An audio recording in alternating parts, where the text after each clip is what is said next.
So I have a bit of a confession for you. For many years of my life, I was very frustrated. I looked around and I thought to myself, why is it that there are all these people around me who are less intelligent than I am, who are less uh, scrupulous than I am, less creative than I am, who are so much more successful than I am, so much more. In pretty much every domain, they just nailed it. They got all of the things that I was struggling and straining for. And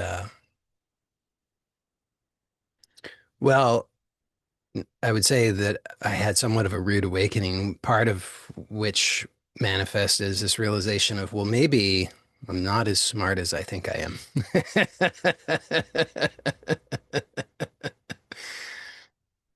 So that was the beginning of a very significant positive change in my life. And it has not been easy. It has not been fast, but it has been uh, slow and steady positive transformation that is not merely gambling, but actually based on having some certainty about how to proceed. And I want to share some of this with you today because I want you to be able to benefit from the things that I've learned the hard way through a lot of pain and frustration and humiliation. And so, if you can learn some of these things without having to go through as much of the unpleasantness as I did, then we will have we will have gained something together. Now, I should tell you up front that what I'm going to share with you, first of all, is not well organized. Okay, this is not scripted. And secondly, this is what I'm going to share with you is very unlikely to be popular anytime soon. Uh, this is not a get rich quick scheme. So if you're looking for that, then look somewhere else because this is not going to be that. Uh, but for those who have blessedly, in whatever way, gained that, I'll call it maturity, to realize that attempting to find the shortcut has actually been a very long and painful process. Then you may very well be in a good position to receive some benefit from what it is that I can share because this is for people who have gotten to that point in their lives where you've realized maybe it's something about the way that I've been thinking about this or approaching this whole thing that is the reason why I'm not getting the results that I want.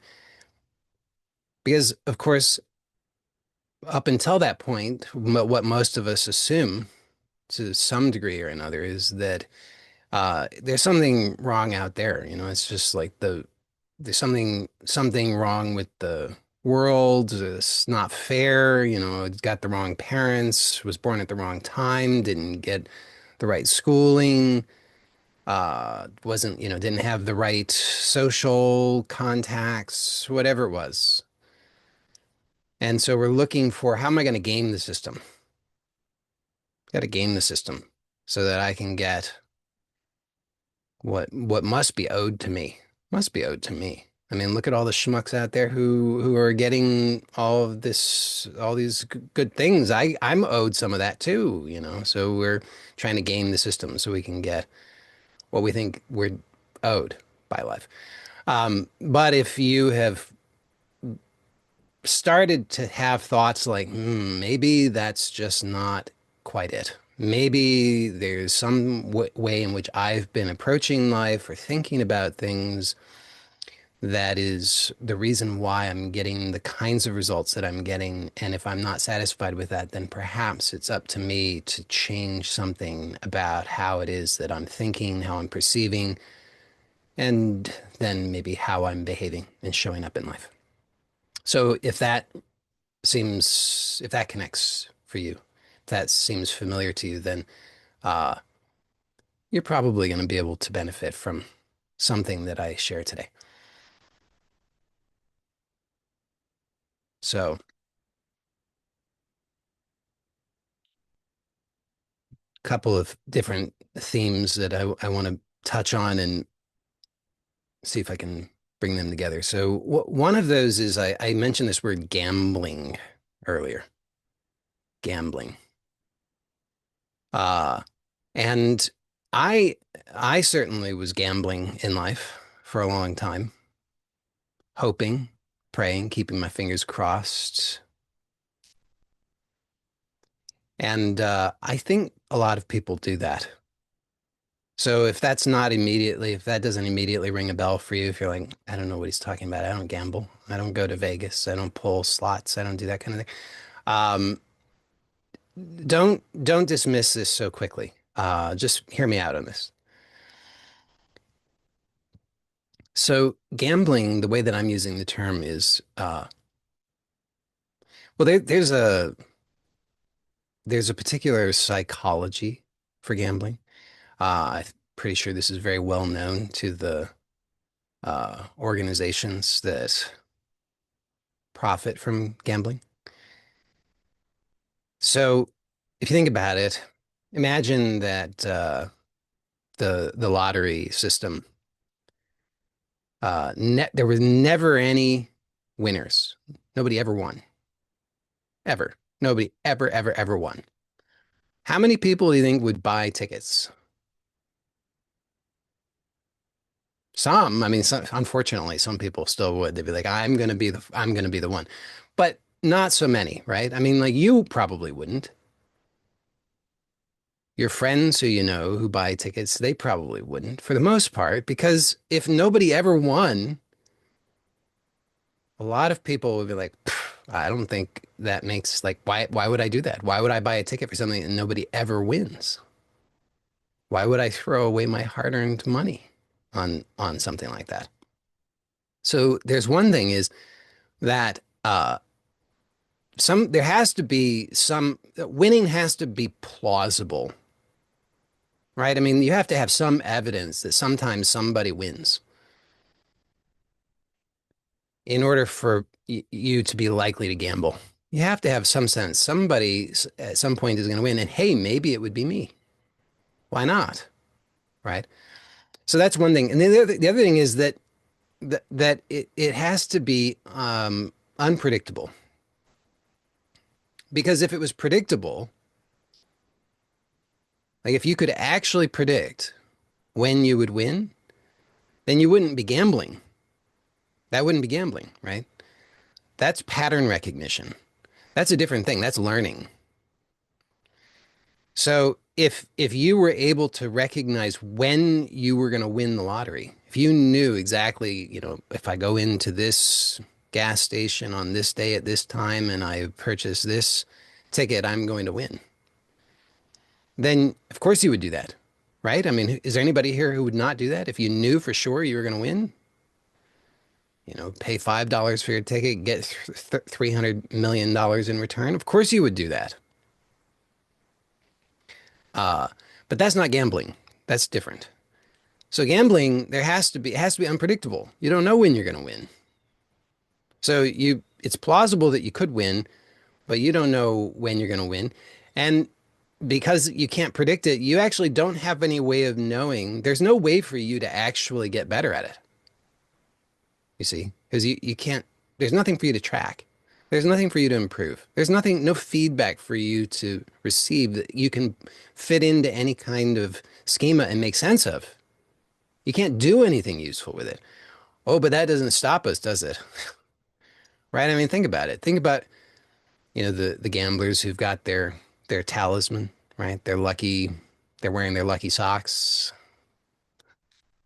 lucky underwear, whatever it is. It's funny, but it's not funny at the same time, right? I mean, uh because it's tragic. I mean, you think about people who are suffering from that. Now, if you think about it only in the context of Vegas and casinos and things like that, then it's easy to say, well, but I don't do that unless you do, in which case, get some help. But and I'm not talking about, like going to Vegas for a weekend. I mean, I wouldn't recommend it, but if you just like, what, I'm just gonna go, I'm just gonna have fun. I know it's all rigged, but you want to do it anyway. Fine. I'm talking about people who that's that's what they do. Um, but now notice in your own life, day to day, things that matter to you, your finances, your health, your relationships. There's an awful lot that you don't actually know how to win.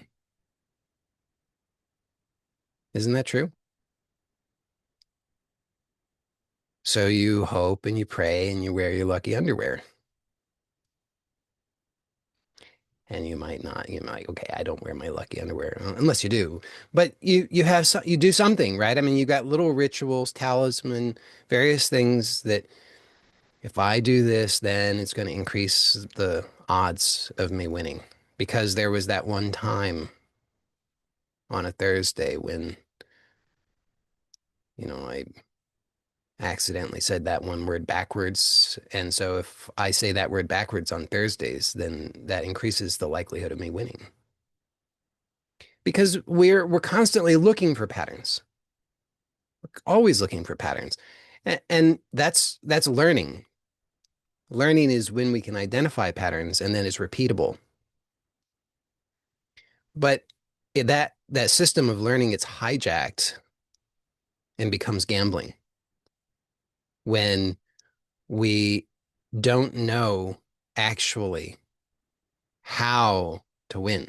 We don't know by what means can we actually win. We don't know that. So a lot of people, I believe, I mean, certainly I was gambling in almost every area of my life for a long time. It's kind of shocking how much I was gambling. I was just gambling. And things in certain respects seemed to go well enough for a while. And I gave me a false sense of security and arrogance, thinking I knew something, I'd figured something out. But then, of course, when things changed, as they will do, because conditions change, the politics change, the economy changes, the social norms change, expectations change, all kinds of things change. And suddenly the circumstances that were really responsible for the results that I was getting are no longer there. Guess what? That means I don't get the results any longer. And I'm left scratching my head. What happened? Must be bad luck. I guess I didn't wear my lucky underwear. I need to pull the lucky underwear out of storage and start wearing those again. But that can be, I mean, for me, that has been in the past, that was very painful, uh, very, very painful experience to go through.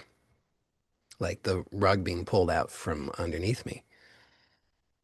So, but ultimately, very uh, empowering, a huge blessing, because what it revealed to me was that I was mistaken. So, I mean, there was wasted energy, unnecessary misery that I was causing myself because, I mean, think about it. I thought I know how to win. And so I was doing the things that I thought were necessary in order to win, most of which were not in any way connected to winning. It was just superstition in my mind. So I was wasting a lot of energy on things that were completely unrelated and unnecessary to have the outcomes that I wanted. That's one thing. And then there was also because I was so afraid, because on some level I actually knew, even though consciously I would not have admitted it, not even to myself, but on some level I knew that I didn't really know how to win. On some level I knew that I was just crossing my fingers and hoping and praying,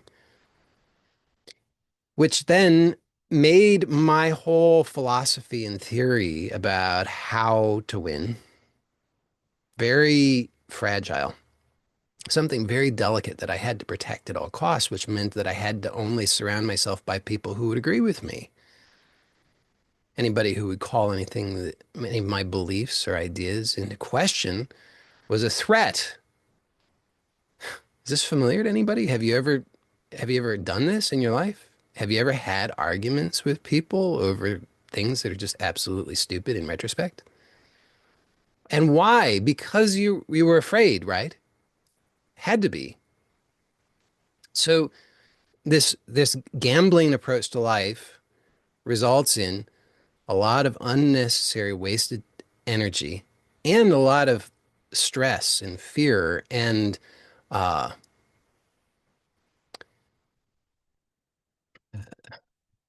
a lot of unnecessary drama and pain in relationships with others. So, uh, as already hinted, there is another way. It's not gambling. You don't have to gamble in life. The other way is to learn. But here's why I think learning is not popular. I mean, for one thing, it's not an option that many people know about, which might seem shocking because you'd say, well, I mean, come on now, there's so much emphasis on education. I mean, people, of course, they value learning. Hold on, not so fast. Because if you think about it, there's a difference between just being able to memorize and repeat something back. That's like inculcation or indoctrination. And it has its place. Uh, but that's different than learning, or it's a different kind of learning. And I'm actually referring to learning in a more, uh, what I think is a much more useful uh, style of learning. And this type of learning that I'm referring to, I don't think is very popular. And I don't think it's very popular for one, because like I said, I don't think most people even know that this possibility even exists.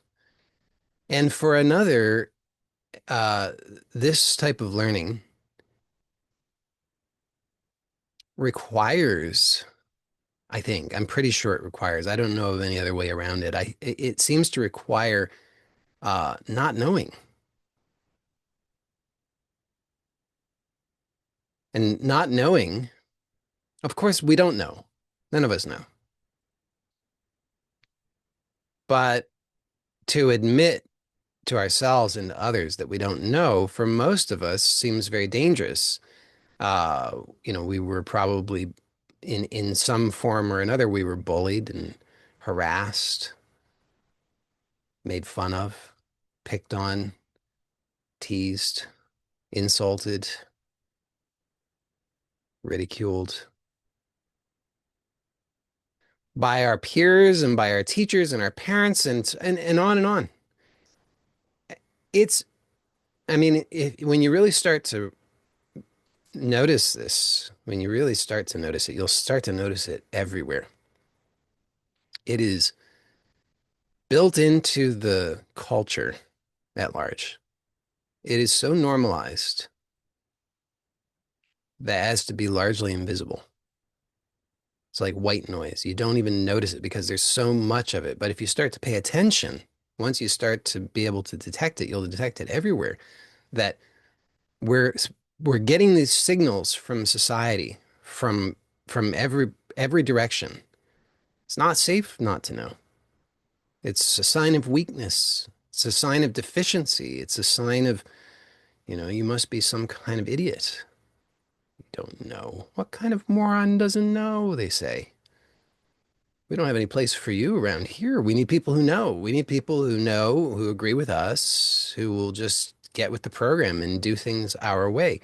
And, again, there's a place for that. I'm not saying that it might not have value, but it does make learning in the way that I'm referring to learning uh,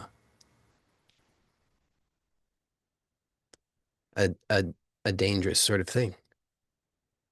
Because in order to learn, I'm proposing the prerequisite is to not know. Not only to not know, but to admit that you don't know. And what I'm saying here is not like some radical departure from traditional wisdom. I mean, this is why the Buddhists say, come with an empty bowl, right? Because if you come with a full bowl, then you can't receive anything. So to learn, you have to have an empty bowl. That's all I'm saying is to learn, you have to first admit that you don't know. Because if you already know, what are you going to learn? But notice in your life how often you you do this where you don't empty your bowl. You come already knowing. And then you try to fit whatever you're hearing into what you already have. You're like, look, I've already got a bunch of stuff figured out. This is what we think in our arrogance. I already got most of it figured out. I mean, 50% or better, closer to 95%. I'm sure I've already got figured out. There's just a few little missing pieces. Like, why is it that I can't seem to get a lucky break in life? I just need to figure that out. Once I figure that out, then I'll be golden. So we have we already have this whole structure with a lot of it filled in, and we think I already know all of this. And we're just looking for the little pieces to confirm or bolster or fill in the gaps of what we think we already know, which is not learning in the way that I'm talking about learning, which is why I think most people uh, stay stuck. So just for a moment, just notice what it would be like to not know. I mean, to admit that you don't know. You might say, not know about what? Well, anything, everything, perhaps.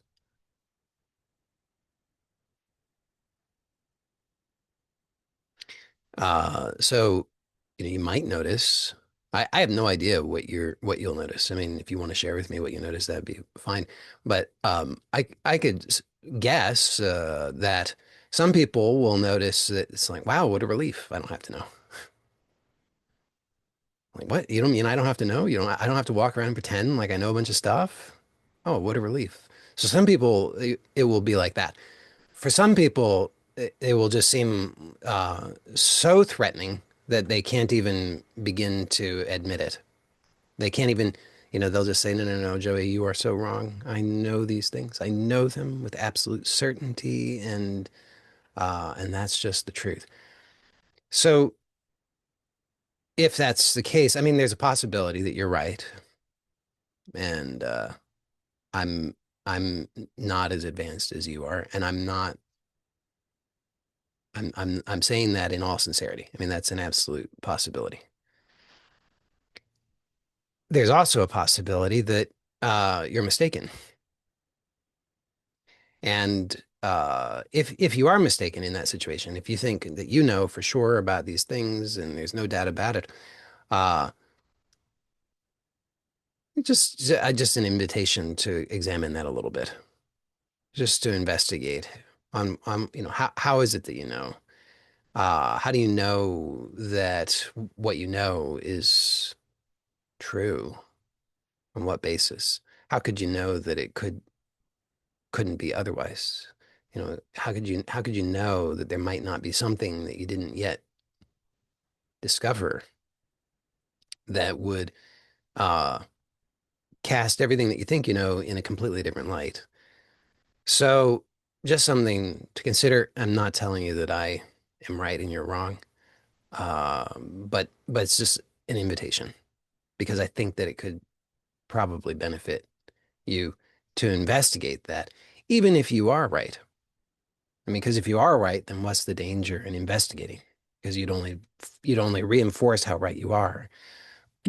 So that's another possibility. There's another possibility. Some people might find that they can start to open to it, but then they feel insecure or uncomfortable. And then, of course, there may be some combination of those things.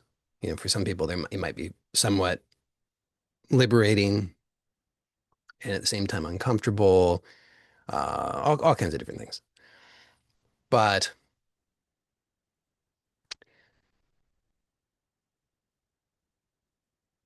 I am proposing this my experience that that's a prerequisite for real learning in the way that I'm describing learning.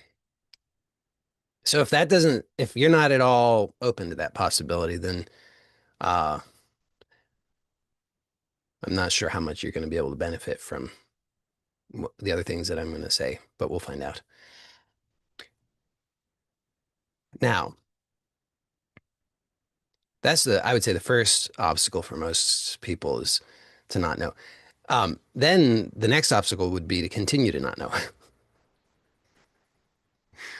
Because there's so much pressure that I don't know if it comes from outside and it comes from within. So much pressure to know, to get it all figured out. And so that's one piece. Now, the next thing is that I think in my the way that I understand learning in the way that I'm talking about it here is that to learn is not merely a theoretical thing. Because we can theorize about anything and everything, and it's completely ungrounded. And that may be interesting, but it's not very practical. I don't know if you know anybody like that who they've got a lot of theories, theories upon theories upon theories, got a whole cosmology built out in their mind that explains everything. They can explain anything and everything with their theories, but then when it comes to actually uh, making any changes in their life, forget about it. They're waiting to perfect their theory. I mean, they're so close, but they're just a few missing pieces that they got to figure out. And once they get those figured out, then they're going to be able to act because they're going to have exactly the perfect theory. Here's the thing: is that it's impractical. So in the way that I understand learning, the way that I'm describing, the kind of learning that I'm describing, which has really changed everything for me, and which I'm sharing with you because I think that it has the potential to change things for you also in a positive way. That um, doesn't require a perfect theory. It requires the willingness to test something out. So, and to do that over and over and over and over and over and over and over and over and over and over and over. And I don't know if there's an end to that. It just goes on, which is risky because you're starting from not knowing, and then you're gonna venture a guess at something, and then be willing to test that out. Holy cow, that might be all kinds of uncomfortable, right? I mean, because people might judge you, because you might fail. So many of these things that we do so much to guard against might happen as a result of that. I mean, it's bad enough that you're starting out already not knowing. It's already a vulnerable position. But then on top of that, to take some action and not to take the action and back it up with this like machismo of, I I'm this is the truth and I'm gonna double down on it and triple down on it. It doesn't matter. I don't care what the results of my actions are. I don't care about any of it. It's the truth. It's right. And I'm just gonna force my way. Because you know people like that too, don't you? They're very popular on social media. They know the way. They know the one true way. The one true way. What in whatever it is, it doesn't matter if it's, you know, if it's like politics or health or finance or social dynamics or whatever it is. It's like they know. It doesn't matter what, it doesn't matter about anything. They're just gonna continue to use force. Anybody who doesn't agree with them is obviously an idiot. So, what I'm proposing to learn is just to still not know and to be willing to risk. And people are going to have all kinds of opinions about it. And some people are going to, for a little while, they might be enthusiastic about what you're doing. They might say, gather around you and say, "Ooh, we, we like what you're doing. We like this. This is attractive to us. We want to turn what you're doing into some kind of religion or club or something." And, do allow that at your own risk because th those very same people will sooner or later will turn on you. You know, you you're the devil, they'll say. We believed in you and you've turned on us. It was lies all along. Yeah. So, there's that, and then there's everybody else, and then there's the people who will be so aggressive. They'll be so offended by you just existing without following their idea of how life is supposed to work, that they are going to take it upon themselves to intervene in some way. They're going to bully you or get your mother involved. If it's not your mother, I mean, your mother could be the one who's there to do that to you. But they're somehow gonna try to shame you or something to control you. And and then there's the vast majority who will be completely neutral on the whole thing, who have no take no interest whatsoever. But to a small minority, it'll be very polarizing. They'll love it or hate it, feel very attracted or threatened. And so, because I think most of us are so conditioned to want to belong and want to get approval from others, then this can be very challenging. I think if you really want to learn in the way that I'm describing, then you gotta, I think you kind of just gotta be willing to just do your thing and not concern yourself with what others think about it. I'll just throw in one caveat in regard to that. I mean, I do think that it can be sensible uh, to be willing to take feedback from others into consideration. Um, because sometimes you might just go off in a weird direction that might end up being uh, not good for you. And so it can be useful to take some feedback into consideration because sometimes your mother's right.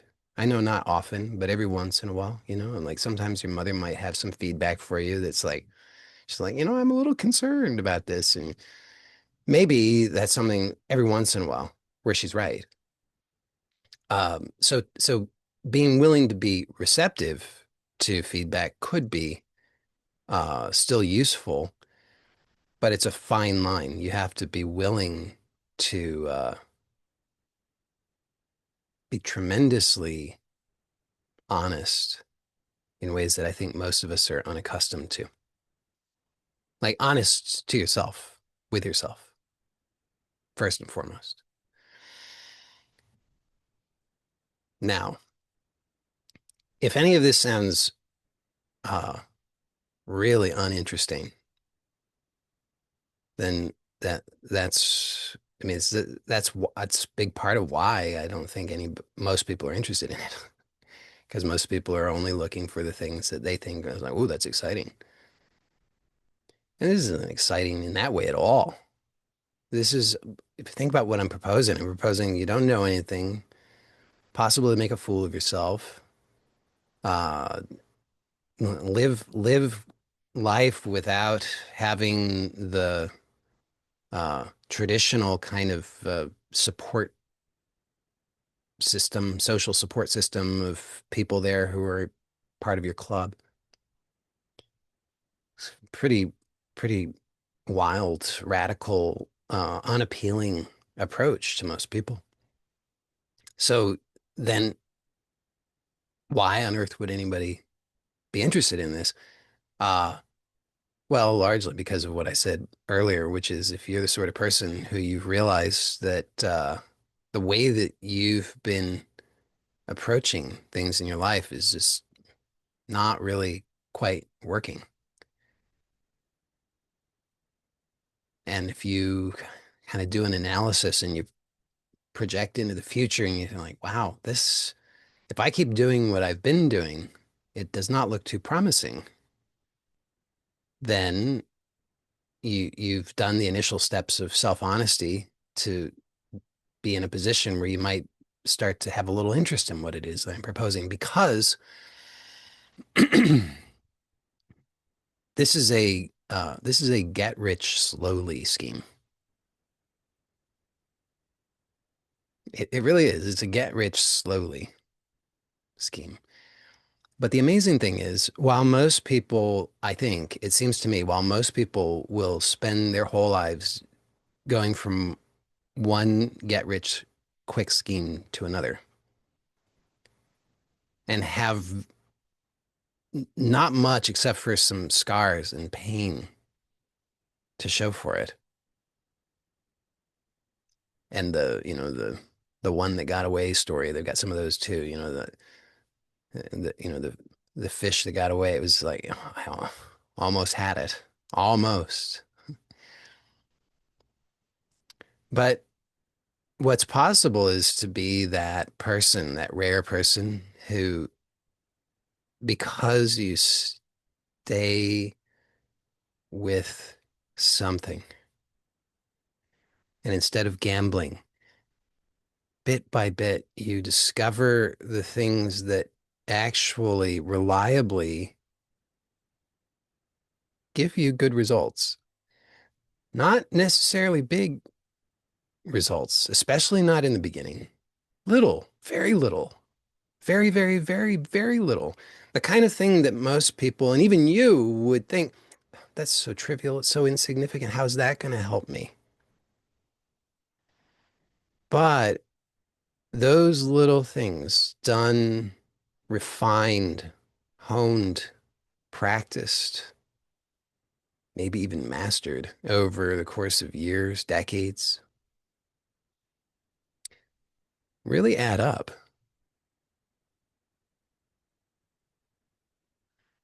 And I know that for myself, I think most people to look at me would probably have thought that uh, I was just insane. They'd say, Joey, come on. You have so much potential. You could, just get a good job. Just do the thing. Just fit in with the rest of society. Just do it a little bit our way. Just make some compromises. And they'd look and they'd say, you seem to be suffering so much. What are you doing? Um, so it looked crazy. And I couldn't really argue with them because on the face of it, it was. And to be honest, I think most of those people would probably still today say the same thing. But some of them, I think, have come around or would come around now. And instead, they say, now I'm interested.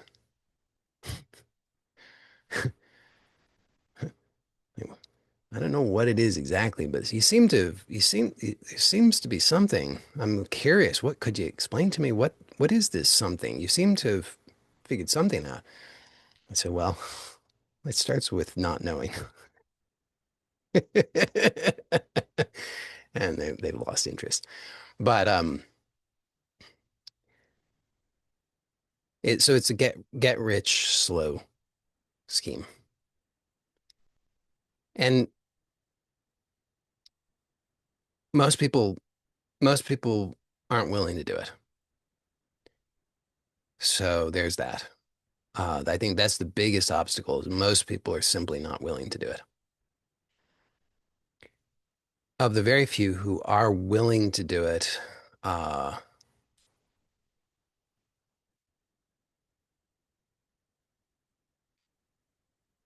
well, they think they're willing to do it early on. But when it really comes down to it,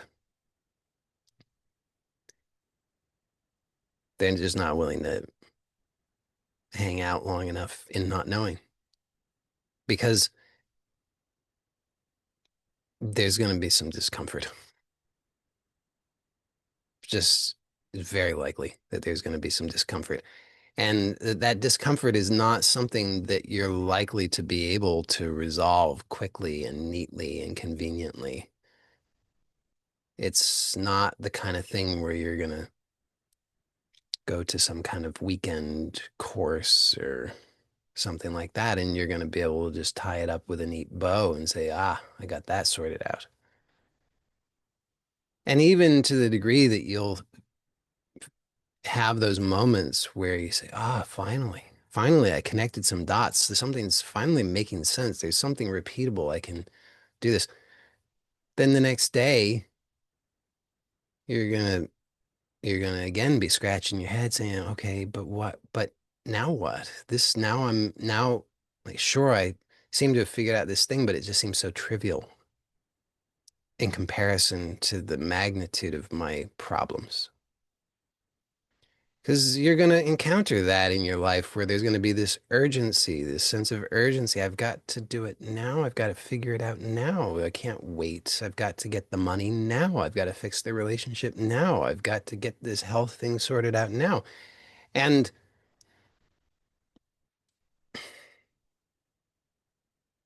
if you are, if you're able to do that, well, of course do that. Like why would you wait if you can get the result that you want now? Or you could wait for 10 years. Why would you not get it now? So I'm not arguing that it's better to wait. I'm just saying that when you don't actually know, when uh, you don't actually have it figured out and you're just gambling.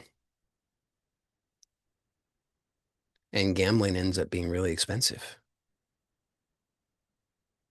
And then you end up getting yourself in a worse position. Is this familiar? Have you noticed this in your life? Have you done this where you like I gotta figure this out now. I mean, think about, the financial thing that you had to figure out now, like 10 years ago, and then all the hijinks that you went through. And now you're like, God, if only I could just have that back, that was such a better situation than I have now. Because of all those hijinks, you go through all the hijinks thinking it's so desperate, I've got to get it figured out now. And then you just end up putting yourself in a worse position. And now you're like, now the urgency is doubled. Now I really have to figure it out. So then you do some other thing, you throw. The expression is throwing good money after bad. This is a common English expression, throwing good money after bad. If it's not familiar to you, then you can maybe piece that together. The idea is this there's a name for this. What is this called? Sunk cost fallacy. Sunk cost fallacy. You can Google it. SUNK. Two words. SUNK. Sunk cost. COST. And then a third word. Fallacy. Don't ask me to spell that. It's with a F.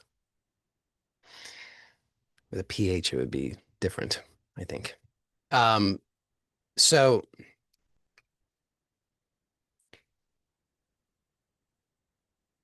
but the idea is that we think, well, I've already, I've done this. I've invested into this. I've invested in even in trying to figure out the problem. I've already put so much into figuring out this problem. I can't give up now. So you got to keep on keeping on, trying to figure out the problem urgently. So all I'm saying is that if that's a familiar pattern to you, if you can recognize that in any area of your life, then probably you would benefit. I can't promise you, but probably you would benefit from the approach that I'm proposing here, which is to just admit you don't know you've been gambling. This is the gambler. The gambler, like I'm down $100. I gotta play more so that I can get back my $100. And they're like, I can't give up now. I'm down 1,000. And they're like, I'd like to go home, but I can't. I'm down 10 grand. I gotta keep playing and get back my 10 grand. Oh, by the way, I should have mentioned this earlier. Do you know, I mean, so all of the gambling institutions, do you think that those are charitable organizations? Yeah. Do you think that the state-run lottery they just do that just to give money to the people? No, they don't. It's how they make money. They make money that way. So all the gambling organizations, they are profiting off of this weird glitch. It's a weird glitch where learning gets hijacked and turned into gambling. And there are organizations that capitalize upon that. So, and it's not just financially. I mean, there are I mean financially too, but also like p political organizations and religious organizations and all kinds of organizations. They're profiting from this glitch where they know that you feel uncomfortable not fitting in. They know that you're seeking for approval, you're seeking for validation. You'll accept some kind of off the shelf philosophy or answer to something just so that you can resolve this discomfort of not knowing. So they're happy to give this stuff to you. Come join our club, they say. They only tell you later about the bit where you have to do all kinds of nastiness. You got to rat out your neighbors and things like that. So, um, I mean, that's kind of it, unfortunately. Uh, but just to recap, so if you go on gambling in life, then you cheat yourself out of the learning that's available to you. I mean, think about this. What if life, and I'm not telling you that this is what life is. I'm just saying, what if, just as a possibility, just to open up your mind to a different way of seeing things. What if life is actually an opportunity for you to learn? What if that, because people are like, what's the point of life? What if that's it? You have a better idea? What if that's what life is? And but most people are going through life. It's just unexamined. They don't actually question or examine anything. They're just going through life unconsciously with that sense of urgency, putting out one fire and then the next, crossing their fingers, hoping that at some point it's all going to be okay. If they can just get enough money in the bank or enough canned food in the bunker or whatever it is, that finally then it will be okay.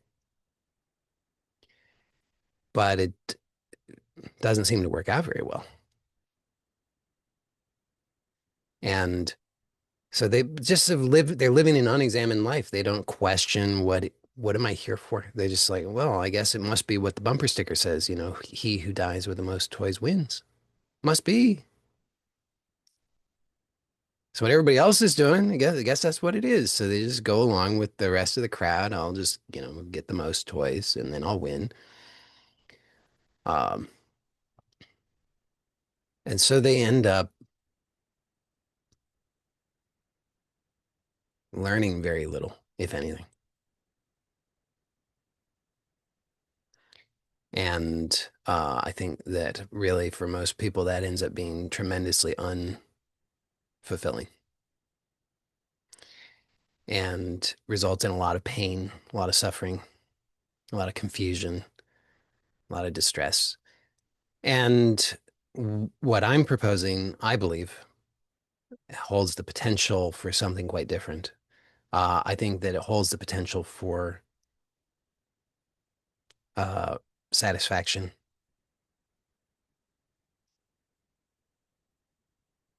and it's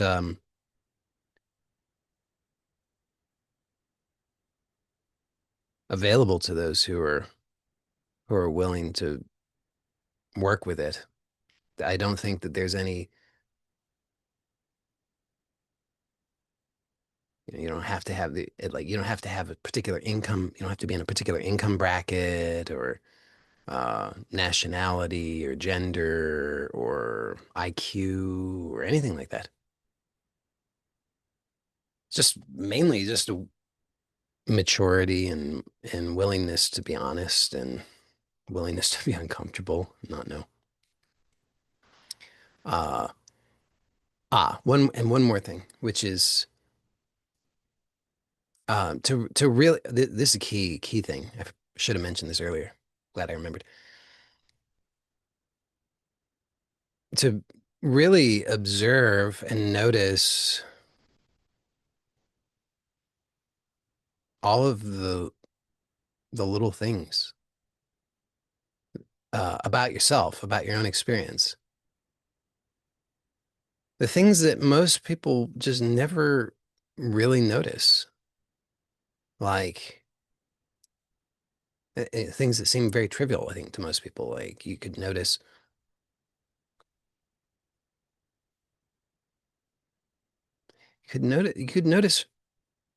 that you're tense. Now I know some people say, well, look, I mean, a lot of people notice that they're tense. Yes, they notice that they're tense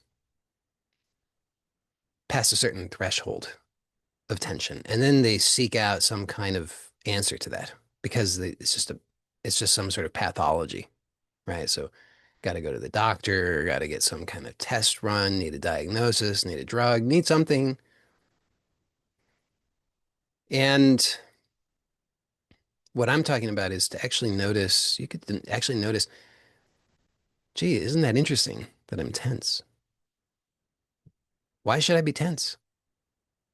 Does Is there a rule that life dictates that I have to be tense? People have to be tense? No, that doesn't seem to be any reason why that should have to be true. So just to be curious in that way, just to notice, okay, that's really interesting. I'm tense, and then to notice, okay, well, what are some of the specific ways in which I'm tense? You can just start to zero in on, okay, like which parts are tense and in what ways. And if you really start to pay attention to that, and then you start to be curious, well, why is that? Like what turns on that tension?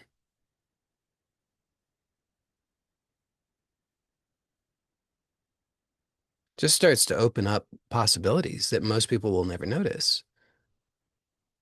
Like, isn't that interesting? Maybe there's a choice here.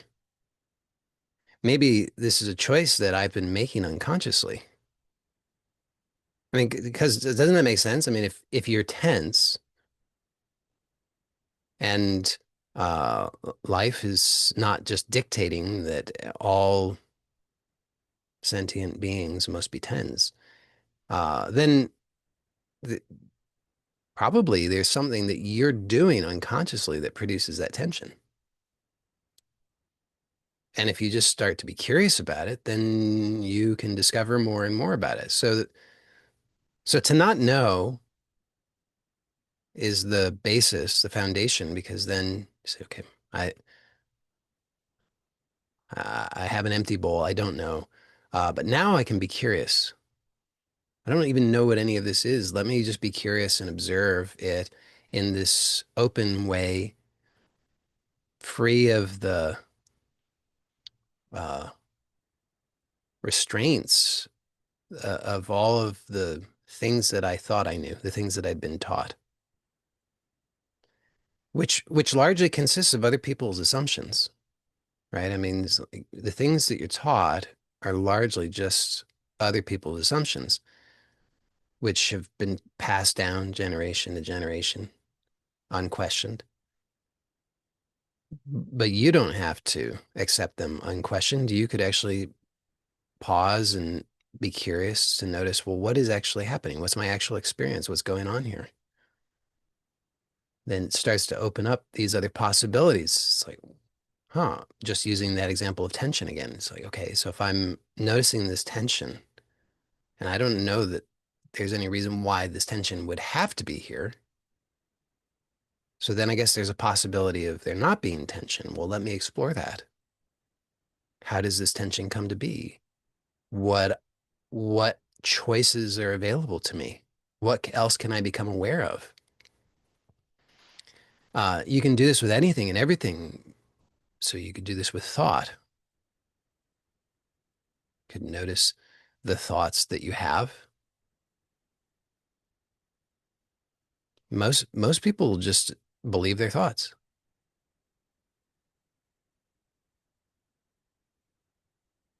You don't have to, but most people are not aware of that option. Most people don't have, they don't even know that it's a possibility to not believe their thoughts because they don't know that thoughts are not the truth. They think that the thoughts are the truth.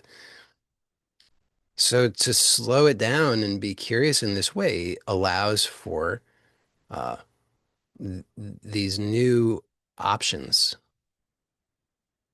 new choices that you could begin to explore. So then you can notice, well, that, gee, isn't that interesting? I have thoughts. And these thoughts are just thoughts. They're not the truth. But there's a way in which I believe the thought, and that produces certain outcomes. If I don't like those outcomes, well, let me pay attention to how does this happen?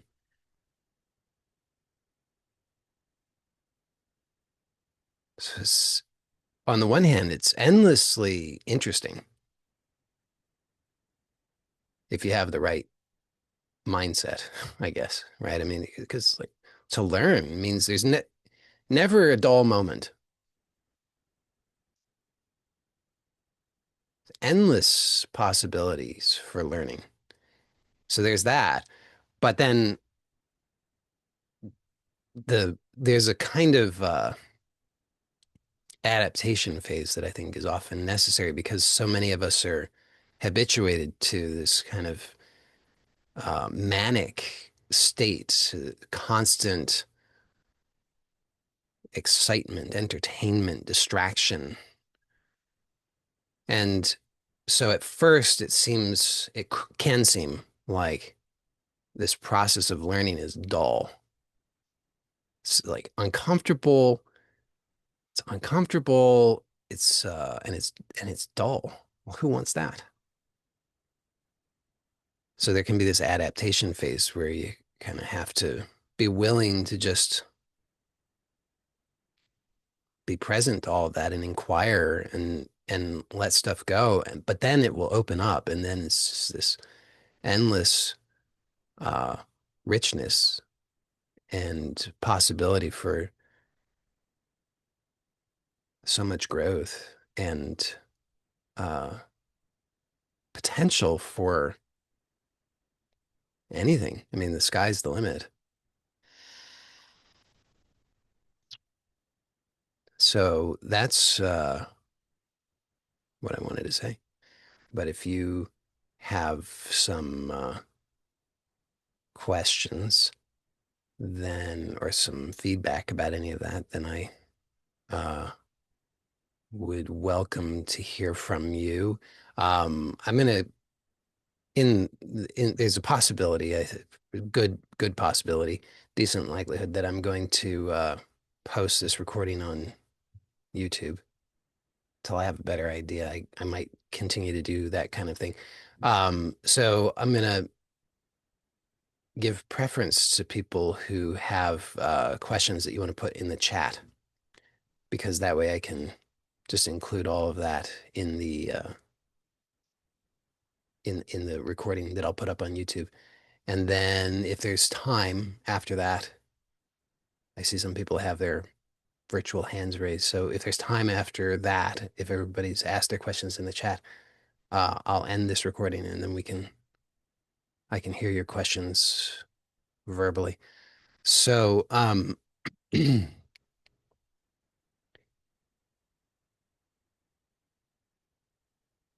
okay, so somebody says I'm a little confused about something. Sarno talked in his book about how the brain will not only create symptoms but also anxiety slash depression. And now I don't know if sadness slash fear comes up if I should just like not pay attention to it and try to find anger or whatever behind it. How do I distinguish between sadness and brain created depression and fear or brain? Hold on, I lost it. Uh, or brain created anxiety to keep me distracted. Plus, what about the thoughts slash emotions regarding the symptoms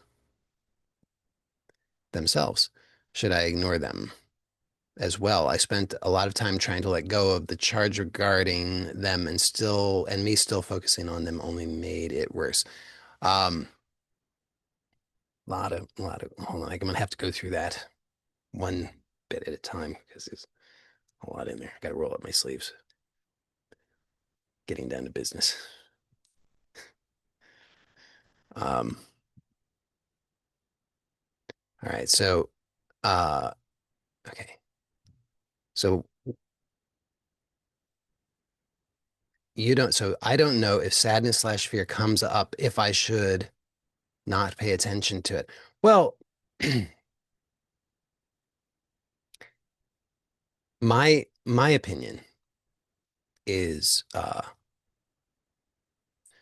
okay, so Sarno's approach is aimed at uh freeing yourself of the symptoms.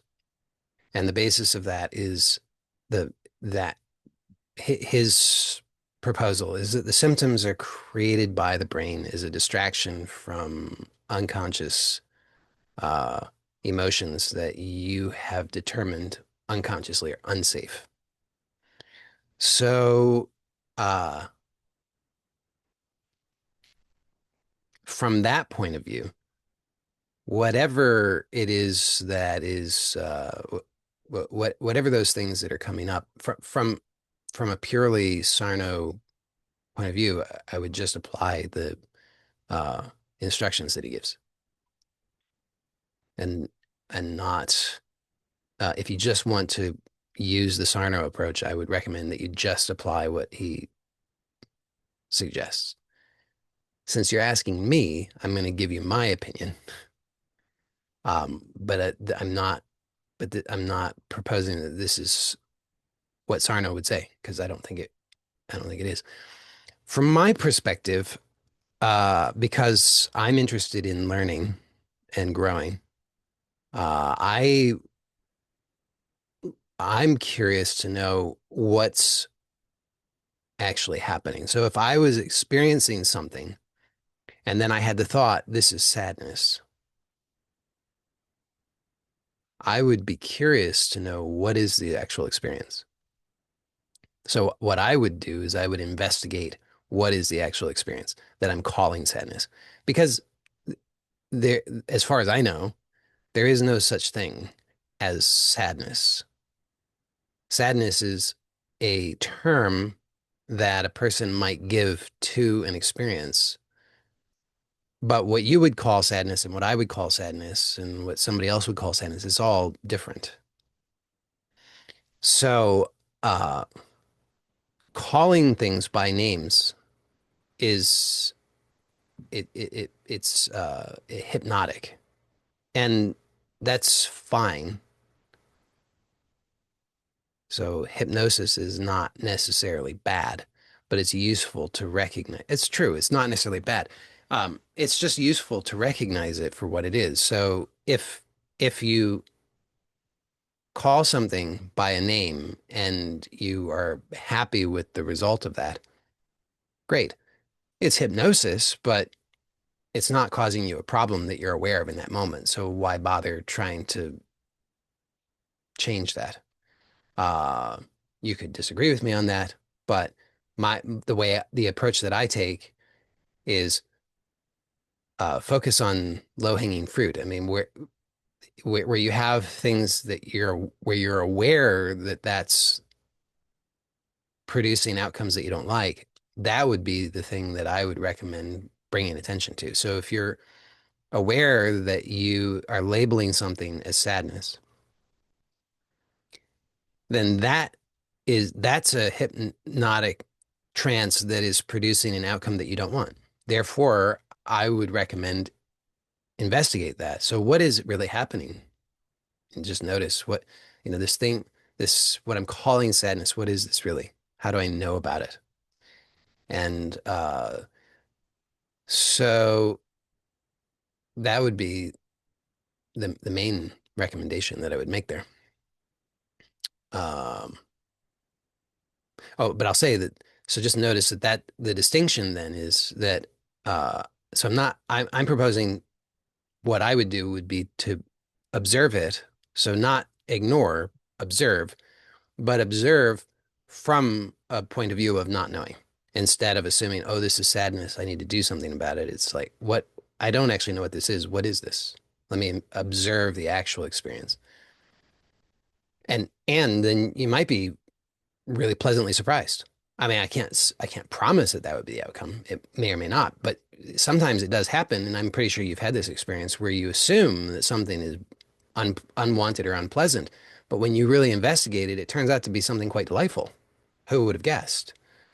So, the investigation holds a lot of potential for all kinds of different things. Then you ask, how do I distinguish between sadness and brain-created depression and fear or brain-created anxiety to keep me distracted? Well, in terms of sadness and brain-created depression, I would say, which I've already kind of hinted at, I don't, I wouldn't recommend thinking about it at that level. Instead, I would investigate what is the actual experience. When it comes to fear or brain-created anxiety, I mean, I would say for me, I think there's a really clear way to process that or deal with that, which is just, and this is part of the ask framework. Just ask yourself, is there any clear and present danger right now? Not theoretical, not something that I'm thinking about, not something that I'm anticipating, not something I'm projecting, but like, is there actually a real, honest to goodness, obvious threat right now? And the answer to that is going to be no. Because if the answer to that was yes, then and you're having to ask yourself that question, you got bigger problems. You know what I mean? Like it's too late for you at that point. Because when there's real danger, if you have to think about it, you're dead. It's too late. You've been eaten or smushed. So when but we have to ask that question of ourselves just so that we can get that clarity. It's like, okay, so I'm behaving, reacting as though there's danger. Because that's what fear is. So let me just ask this question. Is there any obvious danger right now? No. Therefore, this is there's this is made up. This is just something that my brain has made up. And it's trying to, it perceives that there's a threat of some kind, but that was a mistake. There's no threat.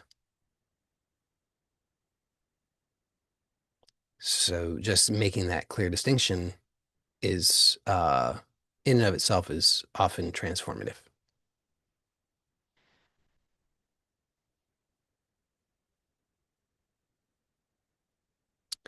Then you say, what about thoughts slash emotions regarding the symptoms themselves? Should I ignore them as well? Well, yeah, so it depends. If you have symptoms and you believe that the symptoms may uh, be because of some kind of medical condition, then and you would like to uh, address the medical condition, if those two conditions are met, if you believe it's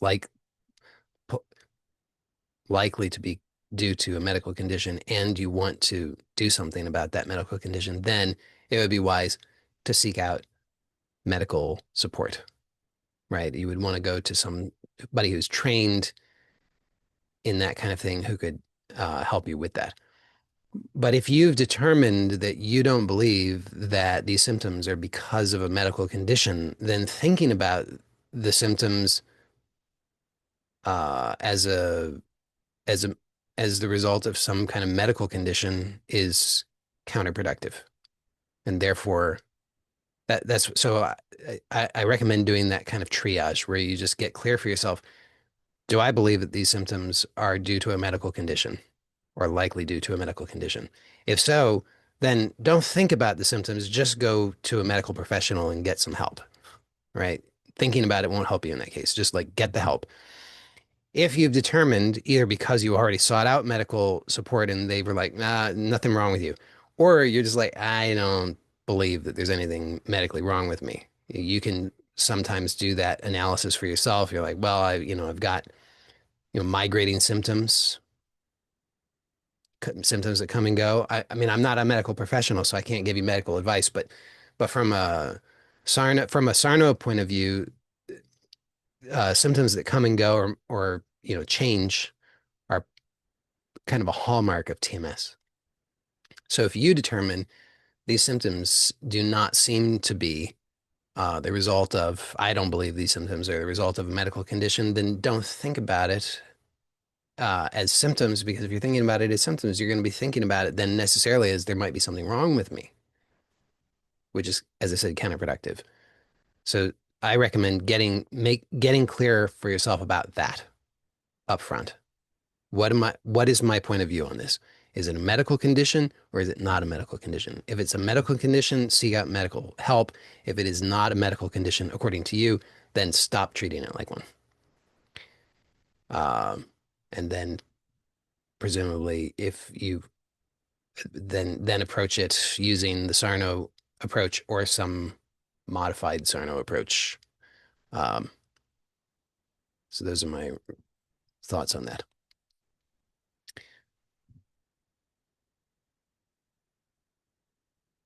Somebody says, I think it's super fun, but people will try to get me when I'm vulnerable around them and not mask or armor up.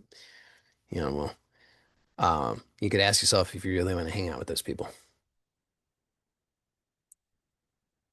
I don't know the answer to that question, but it seems like a question worth asking. Um, so somebody says, I think that the most appealing approach, that's the most appealing approach, but at the same time scary. There's a lot of material for the rapid resolution method. Yeah. Um, great.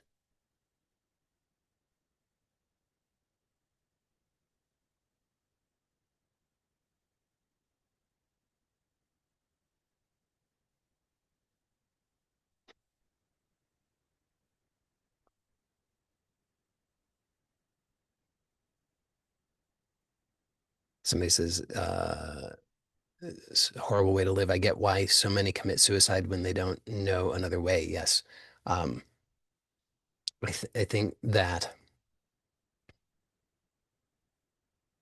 it would be a real, uh, I think that society teaches such a small-minded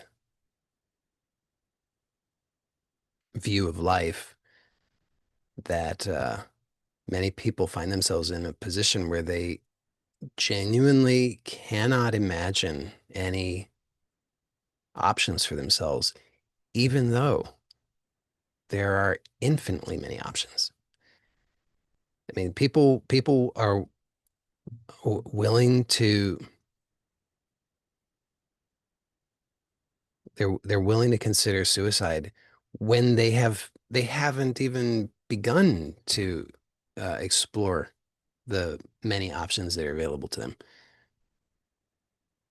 It's like, well, you could do anything, anything at all, but they have people will have not even tried or considered hardly any of those options. So I really think that uh, the more that a person opens themselves up to not knowing, the more options become obvious to them. You could start to realize just how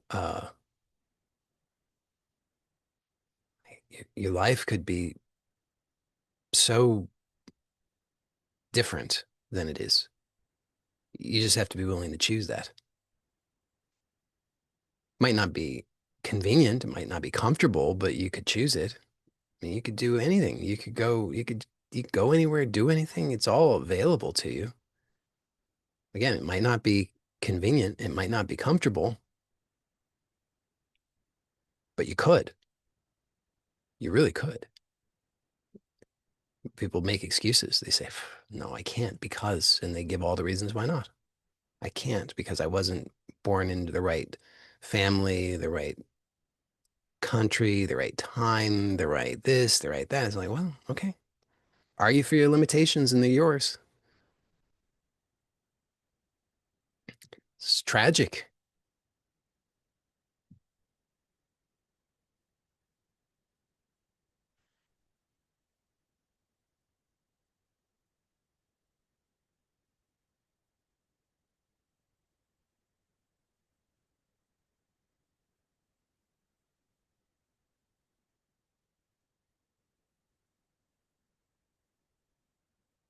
Just going through more of these comments here.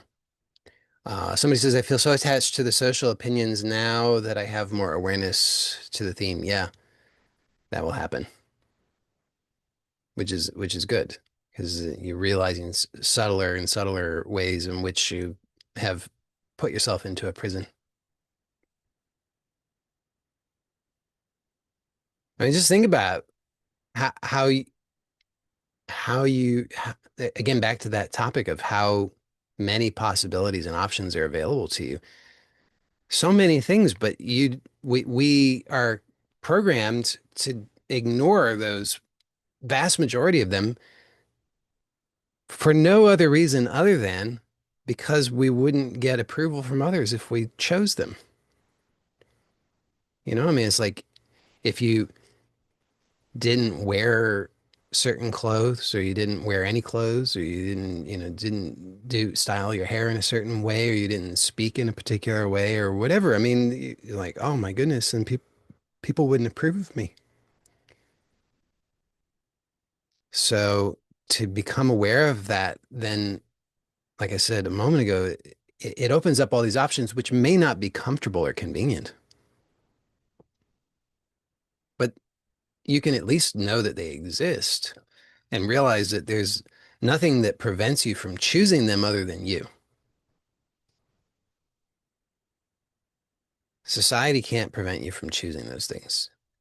You can they can threaten you, right? They could imprison you, they could murder you, they could do a lot of things, but you're the only one that can prevent yourself from choosing.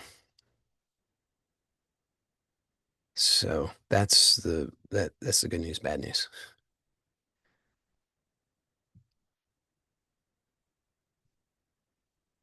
Magnesium deficiency could be.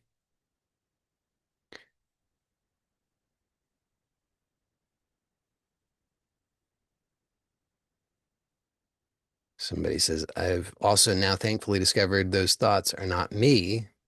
So freeing. It's not even me. It was such a wonderful discovery. Now I know. Yeah. I mean, it's an interesting thing because it's like a voice in your head, and so common to assume that that must be you. And just an interesting, as an interesting aside regarding that, uh, uh, sometimes I'll invite people to, if they tell me that they hear a voice that's saying something to them, and I'm like, whose voice is that? And they say, well, it's mine. It's me. I'm like, oh, that's interesting. Just as an experiment, I'm curious. Let's check this out. What if you were to move that voice out in front of you and you were to be able to see it, what would it look like? And they're like, oh my goodness, it's my mother. So often, so often, the voice that you assume is you, it's not even.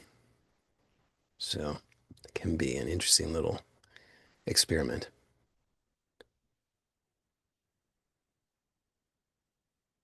Somebody says, any ideas how to better integrate awareness mode and learning mode? Well, they're same.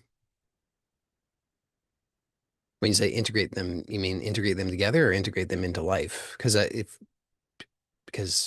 think they already are integrated together. I mean, to be aware is the foundation of learning. If you're not aware, you can't really learn in the way that I'm describing. You can memorize without being aware,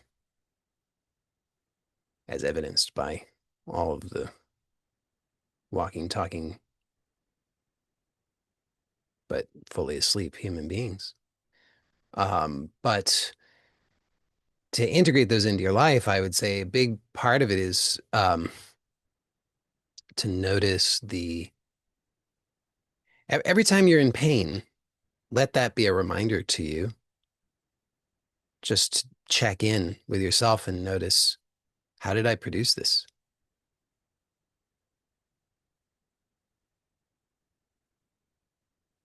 Because uh, I think here's another thing that I found very useful is to keep in mind that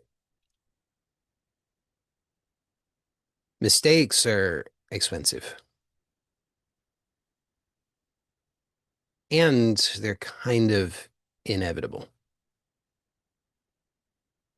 However, what is not necessary is to repeat the same mistake.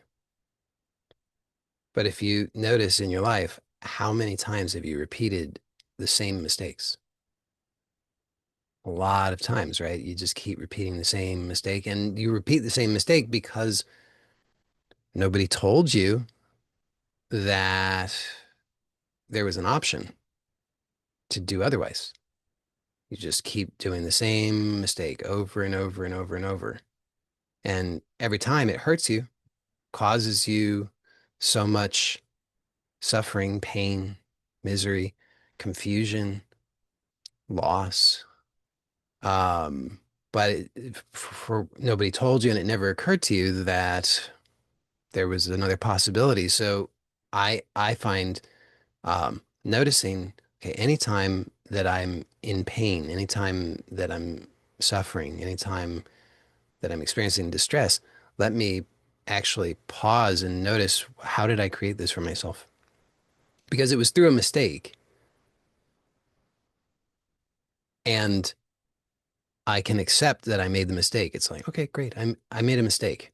I don't need to blame myself or shame myself for that. People make mistakes. It's allowed. It's okay. But I don't want to repeat that mistake because, as I said, mistakes are costly. So if you if you keep making the same mistake, that mistake, which it's preventable. Once you've made the mistake once, you don't have to do it again. So therefore, it's preventable. So if you repeat a preventable mistake, then that could be the difference between success and failure in certain ways in your life. But it was totally optional. So I recommend using all pain or suffering as a reminder to check in and notice, how did I produce this? Because there's always an internal process. Nobody and nothing outside of you has the ability to cause you pain or suffering. That is not possible. Pain and suffering are self-generated. And I know people don't like that. People get upset with me about that. They say, you're full of shit, Joey. Uh, and they're like, if you mean to tell me that if I came at you and I was to stab you, that wouldn't hurt you? And I'm like, oh my goodness, a bit violent, isn't it? But I mean, I've heard this before from people. They get upset to the point of threatening violence. Uh, and and still I maintain, no, it's pain and suffering are self-generated. Uh, there are certainly things that external conditions that make it much more likely that a person will generate pain or suffering for themselves. And God forbid, we should experience some of those. Let's hope not. I would personally, I would prefer a world in which people don't stab one another. So let's aim for that. But at the same time, I'm just proposing we can look at all of the ways in which we experience pain and suffering and use those as opportunities to examine, how did I generate this? What was the internal process? And so then that helps us to become more aware and then to learn, because we can start to discover the options that we have available to us. If I don't know how I created the pain and suffering, then I'm just going to be gambling. But if I become aware of how I create the pain and suffering, then I have options. It's like, oh, that's interesting. This is how I did it. Let me not do that. I don't like the outcome. Let me stop doing the thing that produces that outcome. And I think it just becomes, my own experiences. It's automatic. The once I really, truly, thoroughly see how I've done something and I don't like the outcome, I stop doing it. Because I'm not insane. I don't think people are, generally speaking, insane. I think that people just don't know how they're producing their own misery. So becoming aware of that is sufficient. And sometimes people will say, "Well, I know how I create my pain, but I keep doing it." It's like, then you don't really know. You know something of it, but you don't know at a deep enough level, at a subtle enough level, because there's a difference between knowing at a superficial level versus knowing at a deep enough level to actually be able to make the change. So you have to continue to investigate to discover at a deeper level.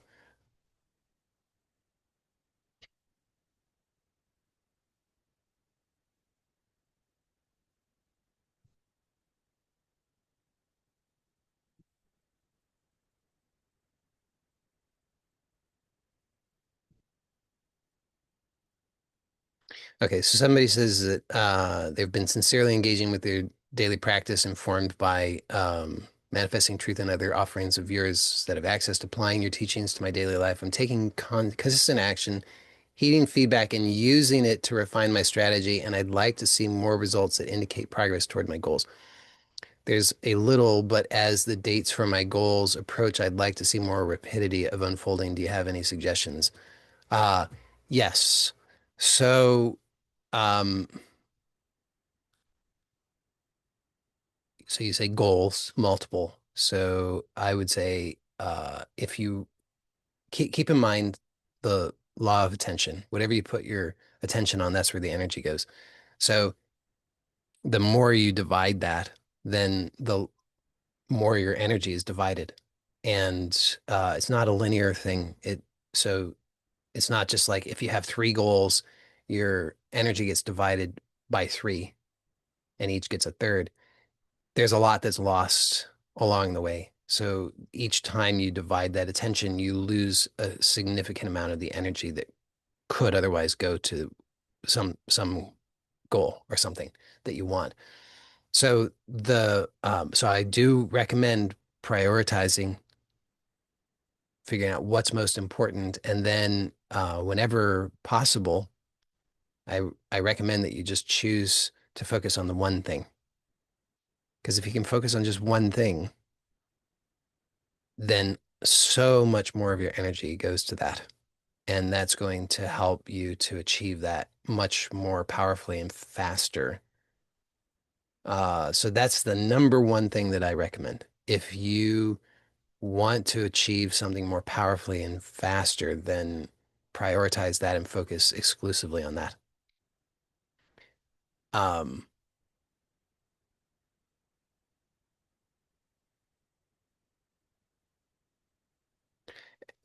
Other than that, I mean, I think that would, since you're also using other things that you've learned from me, I think that that would do it. Because I mean, the other things that I would say, just as general information, presumably you're already working with, but I'll say them anyway, just so that it's clear. So if you know, if you want something and you know how to achieve it, and you know that you can achieve it, you know how, and you know that it's possible for you, and you know that doing so is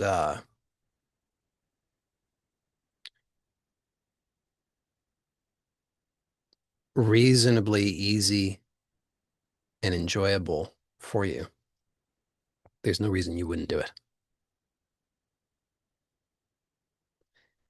So the breakdown is always going to be with one of those components.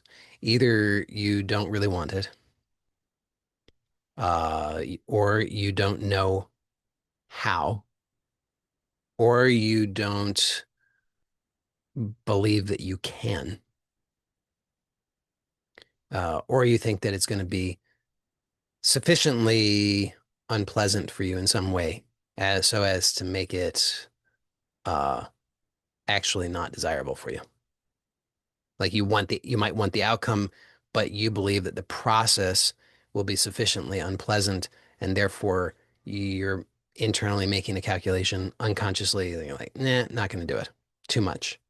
It's not worth it. So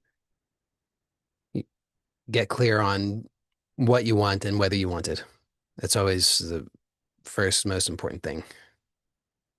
Uh, and a lot of times people think, well, that seems it's totally obvious. Of course I want it. Well, Uh, you'd be surprised how often it's not clear to people. They think it is, and it's not. So it's always worth every single day. I would recommend that you ask yourself that question, what do I really want?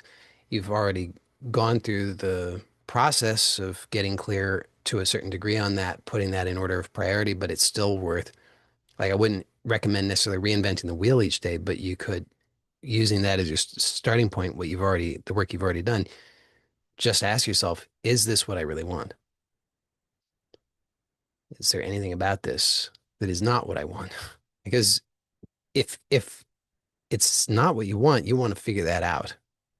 Don't waste your time and energy. So that would be the first thing. And then ask yourself, do I know how to achieve this? If you don't know how, then you want to figure that out. And uh, because again, if you know that you want something and you know how to do it and you know that you can, then you will. So the breakdown is even if you know what you want, but you're like, but I don't know how, well, then you're just going to be stuck because you're not going to take action that you if you don't know what the action is. So get clear on that, and then get clear on can is it possible for you? Can you do it? Because if you know what that you do want it and you know how, but then you're like, yeah, but I don't think I can, then you're also not going to do it, and you'll hold yourself back. So you want to get clear on can you?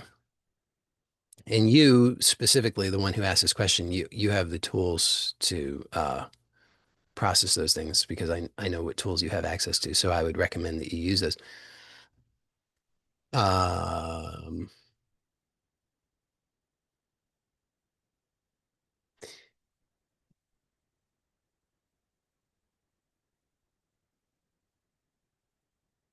so somebody is wanting me to affirm or deny their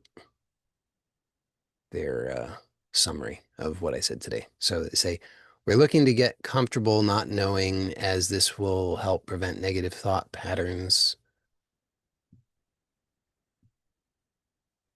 loop pattern loops as we place trust in our consciousness that the matter will be resolved via an infinite number of possibilities in due course. Is that what I said?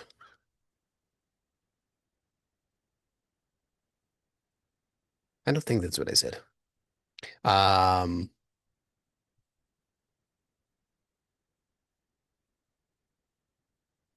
yeah, I think it would probably be. I recommend there's a lot in the talk today, so my recommendation would be listen to it a couple more times. I think you'll pick up more and more from it each time.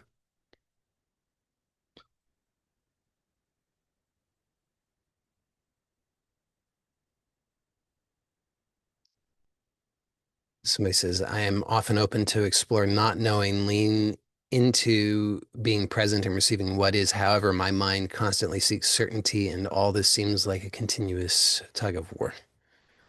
Um, yeah, welcome to the club. Um, so, I mean that is the challenge is that there's this pull to get certainty, even even at the kind of at all costs. Like, just give me the certainty now. I need it now. And uh, I'm reminded of there was this. It's pretty well known uh, research project that was conducted. It must have been in. I don't even know now. I don't remember. Um, Decades ago. That's all I can tell you. Where I think it was at Stanford, and they brought in a group of children and they gave the children each a marshmallow. And they said, uh, you can eat this marshmallow right now if you'd like. And that's absolutely fine. You're not going to be punished in any way. It's yours to have and eat and enjoy if you'd like. And if you decide to wait and not eat this marshmallow for 15 minutes, then we will give you a cookie as well.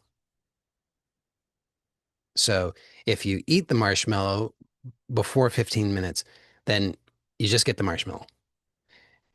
If you wait for 15 minutes, then you can eat the marshmallow and you'll get a cookie. So this was the experiment. And they followed up with these children over several decades. And what they found was that the children who delayed in eating the marshmallow, over time reported that they had greater greater happiness and satisfaction in life. Take from that what you will. I'm not, but what the reason I mention it is that I think there's some evidence that uh, indulging in that sense of urgency to close that gap, to gain that certainty,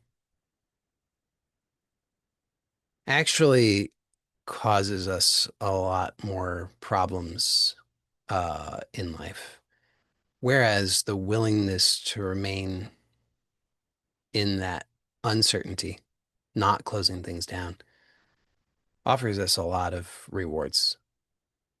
So this is a constant for most of us. I think there's some element of that conflict going on because there's some part of us is like, eat the marshmallow now.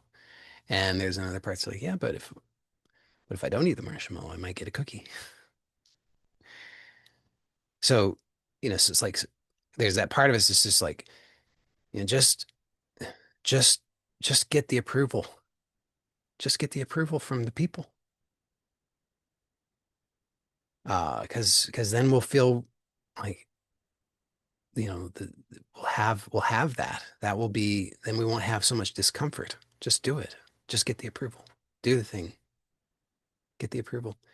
And there's another part that says, yeah, but let's wait. Let's let them think or judge whatever they're going to think or judge. Let's just wait and see what happens because maybe there's something amazing that's going to happen. We don't know. But we're shutting it down if we say just get the approval. Just get the approval. Then we don't get to find out what would happen if we didn't. So the more that we're willing to find out, then the more we find out, the more there is to learn because we're willing to remain in the uncertainty. So uh, I don't have a I don't have a neat solution for that, but I can understand and relate to that experience.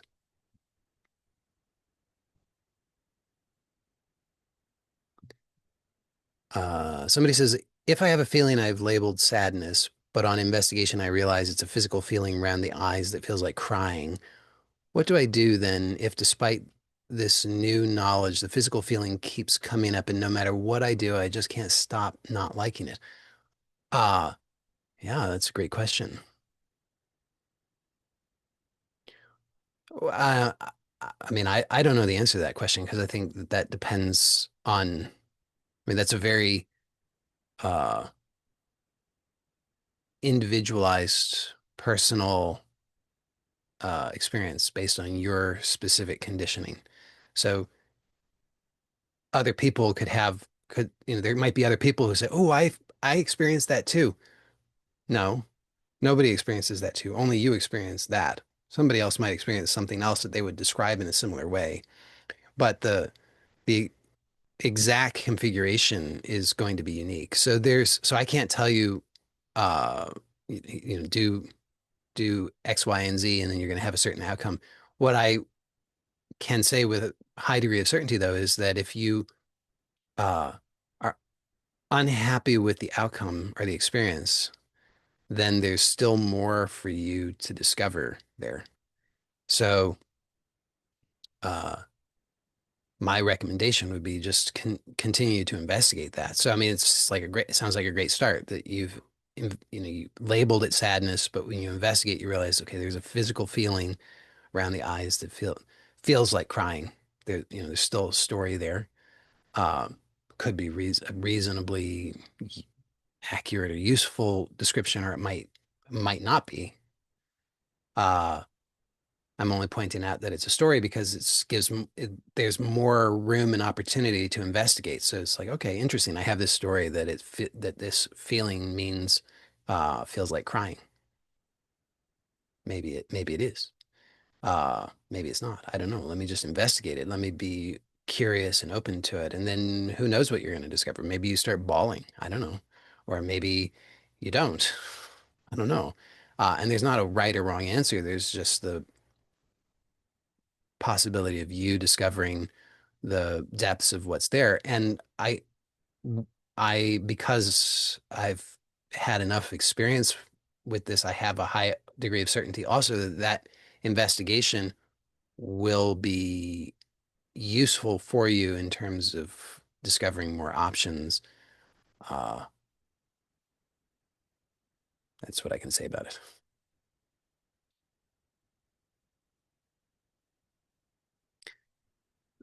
Somebody says, when you talked about people bullying and getting in the way, I got so scared. It happened already and I already got scared. Is this pattern being reinforced? Especially it hurts when the people that got in the way were my family members. Yeah. Because I care for them. If an asshole comes in the way, it's easier to let go, but just writing this helps so much. Thank you for this talk. Um, yeah, so sometimes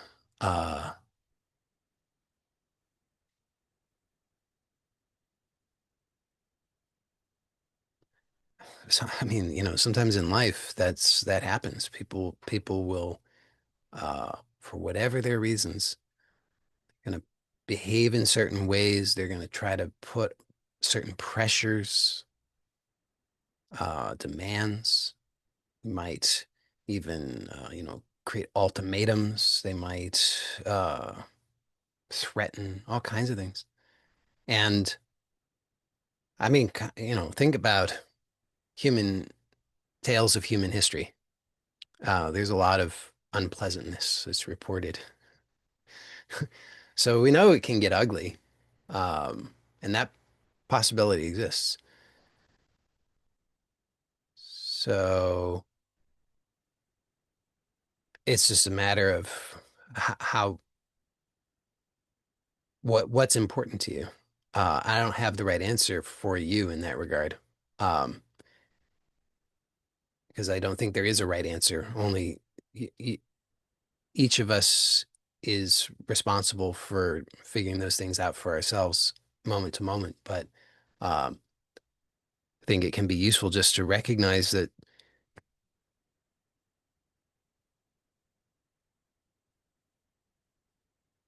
there's no guarantee of any outcome, except uh, I should put it this way. If we choose to continue to remain open, not knowing, curious, learning, then there's no guaranteed outcome. The guaranteed outcome is when we shut it down. Then we know exactly what we're going to get because we've done that before. We know what the outcome is.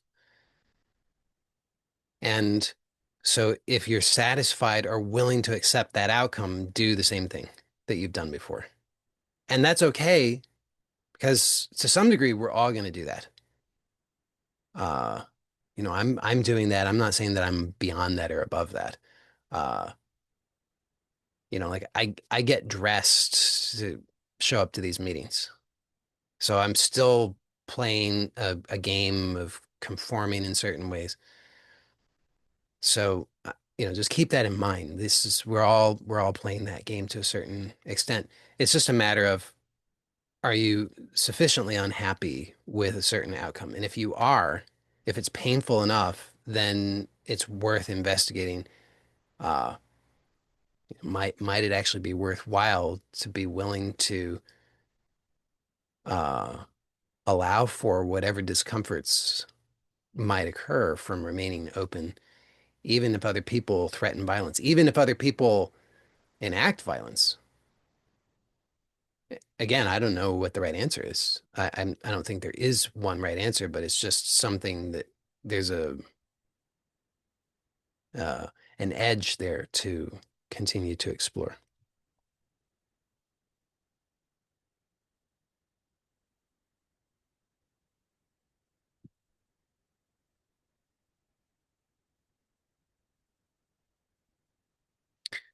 Somebody says applying ask method from moment to moment, freak out, depressed, sense of urgency, overwhelmed. I am doing it. At this point on medication, which is not working, repeating thoughts and emotions, which I am producing. Um, well, I'm glad that you're working with the the ask framework. Um, sounds like sounds like you're finding yourself in a challenging situation, uh, and you're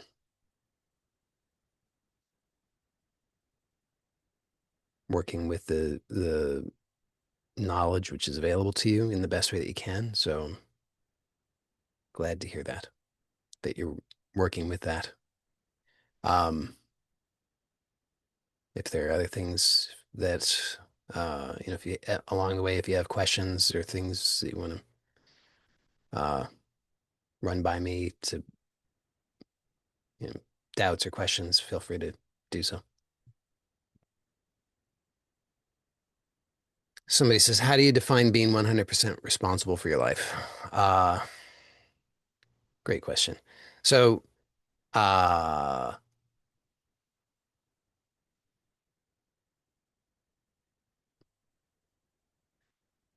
I would say, whatever it is that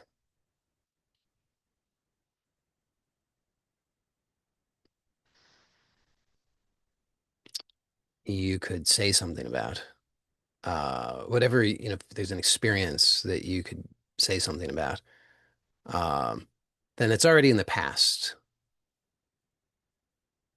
So I wouldn't recommend trying to change that. So if you say, I'm feeling this sensation, or this person said this thing, or the economy, whatever, whatever things that you can say something about, it's already in the past. What I would say you can 100% take responsibility for is whether you latch on to a particular meaning.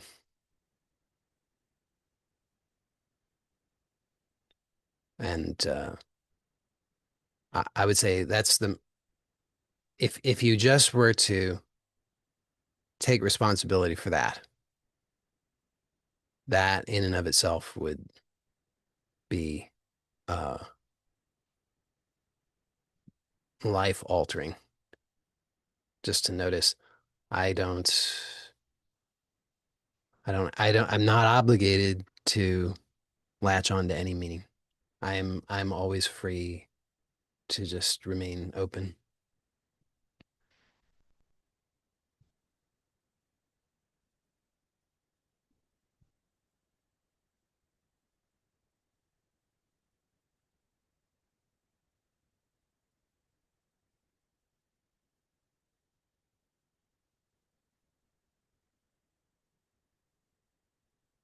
Somebody says, I guess you could say pain is self-generated via the nervous system, and perhaps if you're conscious enough, you could transcend the pain. Uh, you could. You could say that. I don't know if I would. I would, if that's useful to you, if that offers you better options that help you to experience more of what you want, then that's great. I uh, I see some limitations in that view that I wouldn't personally want to be limited by. So I wouldn't. That wouldn't be a belief that I would take on just because I don't. I, I see that it's too for me. It's too limiting. But if you find it useful, that's great.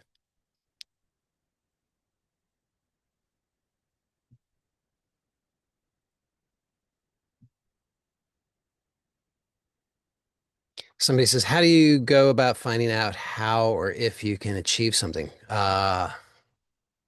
Well,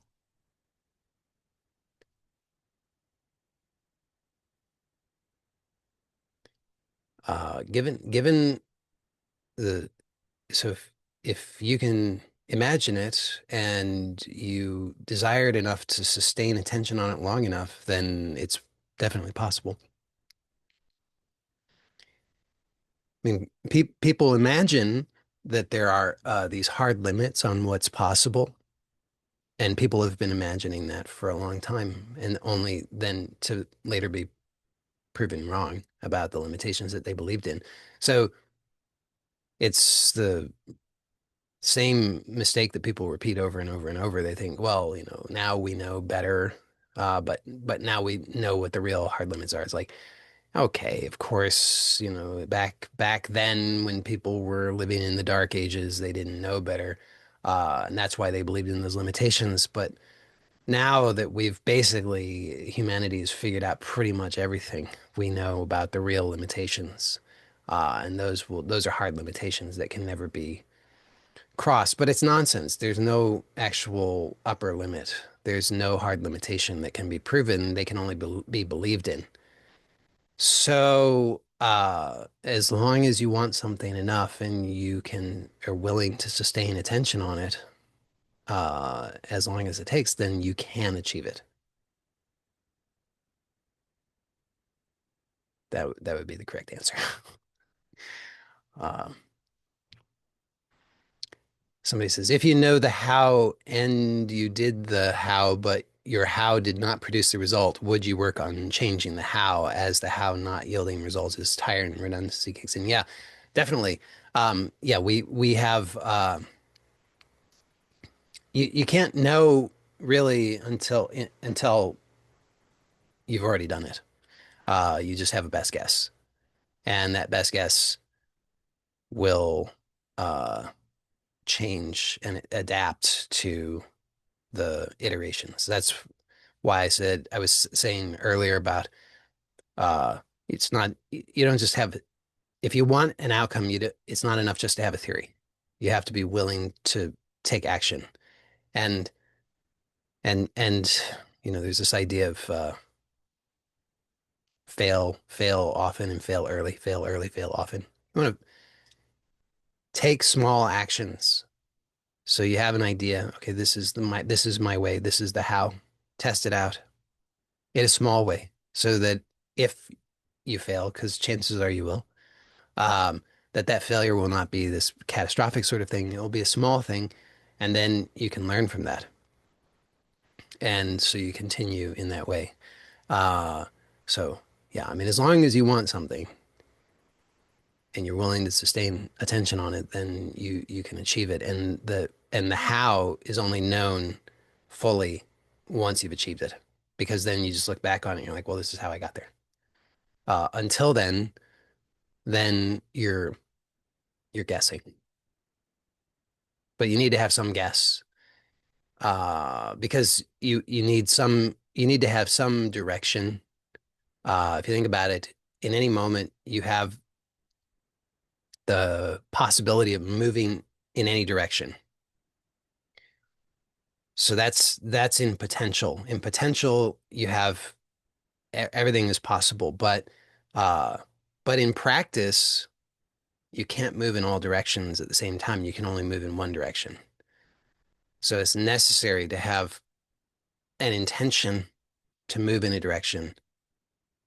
So you have to be willing. So that's where the how, the best guess comes. It's like, okay, I'm pretty sure that what I want is in that direction. Let me take a step in that direction.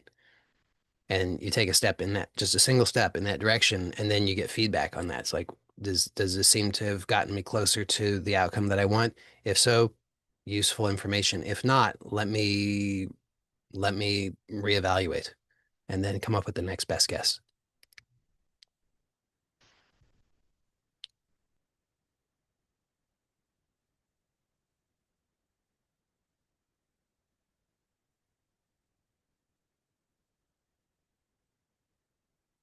Somebody says, so if commitment is inconsistent, then try another action or go in a different direction. Commitment is inconsistent. You mean your commitment? If you mean your commitment, then I well, yeah, then I would say in that case, um, ask yourself, is this what you want? Is it what you want most?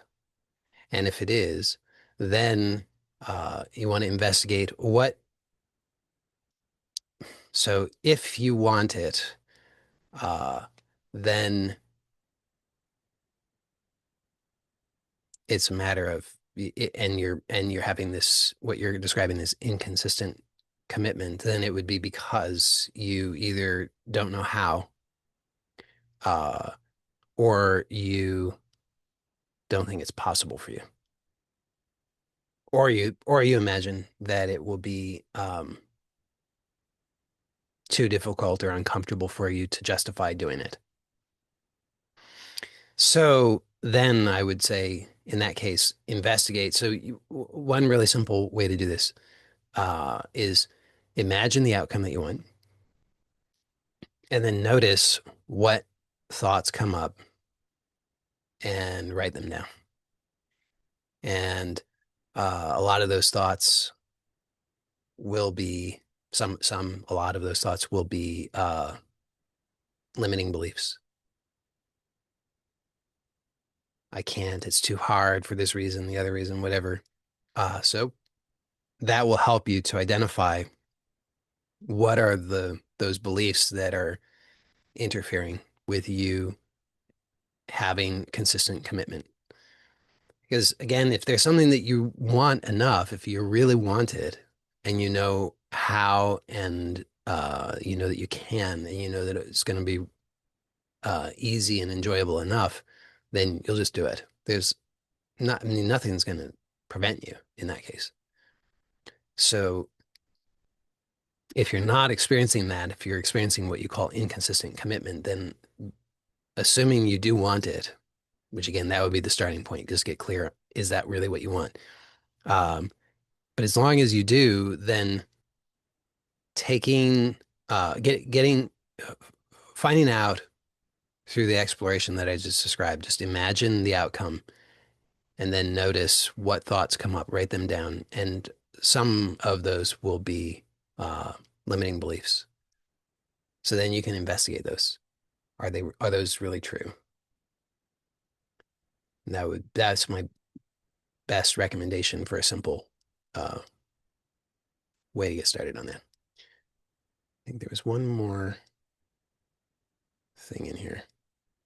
Uh, and so somebody says, so attention to the desire gives momentum to it, which can lead you to the how question mark, because some goals are seemingly hard to achieve from where I think I am. Uh, right. Yes. I mean, if uh, so you imagine that you are something, and you imagine that you are somewhere, and then you imagine that there's something that you want, which is somewhere else. And if in that configuration that you're imagining, who you are and where you are is sufficiently far enough away from, and not particularly resourceful, uh, then you're gonna think it's hard. And as long as you consistently put your attention on something, then the energy goes to that, and it's like you're building a bridge. Sooner or later, as long as you persist, it will be, the bridge will be completed, and then you'll have a way to cross over. Um, but this is why I recommend, be clear, is this what you really want? Because, and I recommend go through your desires highest priority first, because otherwise what happens is people do this game, which I call the many partial bridges game, which is not a fun game.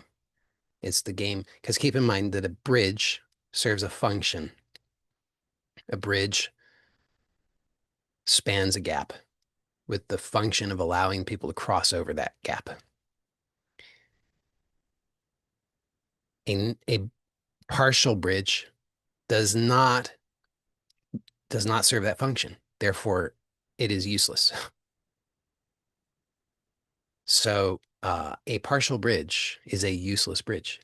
And that is as true for a bridge that is 1% complete as it is for a bridge that is 99% complete, because neither of them completes the function that it's supposed to serve. And what happens for a lot of people is that they start building metaphorically one bridge, and then they switch to building a different bridge, and then they switch to building a different bridge, and on and on and on. They put in a lot of time and energy and effort to building these many bridges, but they're all partial bridges. None of them actually are complete. And so that person will have squandered a tremendous amount of energy and time and not have anything really practically to show for it. Because again, the bridge serves a function, and it can only do that if it's complete. So um, that's why I recommend get clarity on what you want, put those desires in order of priority, focus on the highest priority desire. As much as possible, focus on only one desire at a time, because as I was talking about in response to somebody else's question earlier, every time you divide your attention, you're not just dividing it, like if you divide it amongst two desires, it's not just that each now gets 50% of your energy, because there's a lot of energy gets lost when you're dividing things up. There's something that researchers call, I can't remember, I think they just call it like residual attention or something like that. Um, but when, if there's, let's say, these two different things, and we'll call them A and B, and I don't remember how the researchers measure this, but they have some way of measuring this, and they've determined that if person they have a person focus on A, then uh, at first the A does not get 100% of the person's attention. Some amount of the attention remains on whatever the person was giving attention to prior. After some amount of time of focusing on A, then close to 100% of their attention goes to A. But then they say, okay, now focus on B. So the person switches and focuses on B. But does 100% of their attention go to B? No, because some of the attention is still residually on A. And it takes some time before 100% of their attention can go to B. Well, what happens though is most people in life, they're switching A, B, C, D, E, F, G, H, I, J, K. They're just going from one thing to the next. So they never are giving 100% of their attention to anything. At best, they're giving like 1% of their attention to something. And there's this long string of residual attention to all the other things prior, which is stressful. I mean, for one thing, right? Because the person can't actually have the experience of being here now. They're like, I don't know why I don't feel like I'm here now. Yeah, it's because you're there. And then on all the things that came before, you need a little bit of time actually to get here now. So, uh, so if you're dividing your attention among multiple desires, then because of the switching, neither they don't get 50% each. It ends up being, I don't know the exact math on it, but it's going to end up being a lot less. And then if you split it among three, then it gets even worse. And four, forget about it. At that point, you might as well not bother. You might as well just be scrolling on Instagram, honest to goodness. So if you're trying to achieve more, focus on more than three things, don't. Just watch Netflix instead. It will be a better use of your time. Um, Honestly, you would just be fooling yourself. So, and fewer is better. So if you can manage to really get clear on what's the most important and just focus on that one thing, you would be doing yourself a huge favor in terms of the efficiency of your energy and getting the outcome faster and more in a more powerful way. That and then of course, if you've done that work, if you've gotten clear on what you really want, so it's not just a borrowed desire, really, really important because you're not going to, chances are you're not going to follow through and complete the bridge on something that's a borrowed desire. And even if you do, it's a waste of your time and energy. Can't give you satisfaction because it's not your desire. But most people are walking around life constantly just chasing after things that are borrowed desires. They think I should do this because this is what my mother wants. I should do this. This is what my father wants. I should do this. This is what my teacher wants. I should do this. This is what my country wants. On and on. They're not consciously thinking that. I mean, sometimes, but a lot of the time it's just because of the constant barrage of everybody else saying, you should want this. You should make me happy. You're responsible for my contentment in life. If you don't do this, I'll be so unhappy and miserable. And so people are just chasing after things that aren't really theirs. So if you've done that work to get clear on what's yours, and then you've done further work to get clear on what's the order of priority, and then you choose to focus just on the top priority desire, uh, you greatly enhance the likelihood of you actually completing that bridge. And then it's a matter of other things that I talked about. You got to be willing to you got to be willing to engage in the learning process. You got to you're going to experience discomfort. I mean, in the creative process, there's going to be discomfort because if you're really being creative, you're encountering things that you don't know. And your nervous system is definitely going to balk at that. Your nervous system's like, whoa, whoa, whoa, hold on. I don't want this. I don't like this. This is weird. It's uncomfortable. I might fail. It's awkward. I don't know what people might think. So the learning process then and the creative process of achieving what it is that you want, you got to be willing just to be uncomfortable a lot and stick with it. If you do that, then what seems hard, it becomes with some practice and familiarity, the idea of hard uh, stops seeming significant. I think that's got to be the last one that I'm going to respond to. Let me just make sure that's true.